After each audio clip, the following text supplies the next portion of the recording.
సాధారణంగా ఒక క్షేత్రంలో శివుడు, మరో క్షేత్రంలో కేశవుడు కొలువైన క్షేత్రాలలో కంటే ఈ ఇద్దరూ కొలువైన క్షేత్రాలు మరింత విశిష్టమైనవిగా చెబుతూ ఉంటారు. ఇక హరిహరులిద్దరూ కలిసిన నదీ తీరంలో ఆవిర్భవిస్తే అలాంటి క్షేత్రాలు మరింత మహిమాన్వితమైనవి అని అంటారు. అలా శివకేశవులు పెన్నా నదీ తీరంలో వెలసిన పుణ్యక్షేత్రంగా పుష్పగిరి కనిపిస్తుంది. ఇది కడపకి సమీపంలో విలసిల్లుతున్న పరమ పవిత్రమైన క్షేత్రం. ఇక్కడ కొండపై చెన్నకేశవ స్వామి, సంతానమల్లేశ్వరుడు కొలువై పూజాభిషేకాలు అందుకుంటున్నారు. ఇక కొండ దిగువన గ్రామం ఉంది. ఈ గ్రామంలో వైద్యనాథేశ్వర స్వామి, కామాక్షీదేవి ఆలయాలు దర్శనమిస్తూ ఉంటాయి.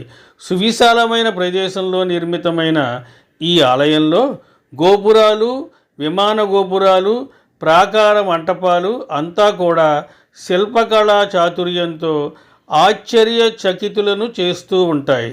చాళుక్యులు, విజయనగర రాజుల కాలంలో ఈ క్షేత్రం మరింత వైభవాన్ని సంతరించుకున్నట్లుగా స్థల పురాణాన్ని బట్టి తెలుస్తోంది.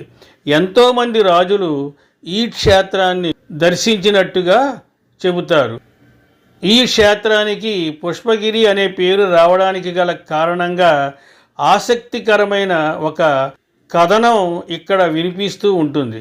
శ్రీరాముడు రావణుడిని సంహరించడానికి వెళుతూ ఇక్కడ కొన్ని రోజుల పాటు విశ్రమించాడట. ఆ సమయంలో రాముడు ఇక్కడి వైద్యనాథేశ్వర స్వామిని నిత్యం వివిధ రకాల పూలతో పూజించాడట. అలా పూజించిన పూలను మరునాడు నదిలో వదిలేవాడంట. ఆ పూల రాశి ఒక కొండంత కావడంతో దానిని పుష్పగిరి అని పిలిచేవారని అంటారు.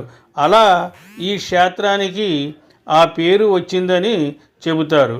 ఇక గ్రామంలోని కామాక్షి అమ్మవారి ఆలయాన్ని ఆదిశంకరుల వారు దర్శించినట్లుగా చెబుతారు.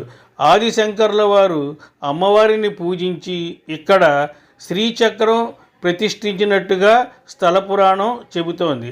ప్రతి సంవత్సరం చైత్ర బహుళ త్రయోదశి మొదలు వైశాఖ శుద్ధ సప్తమి వరకు బ్రహ్మోత్సవాలు జరుగుతాయి.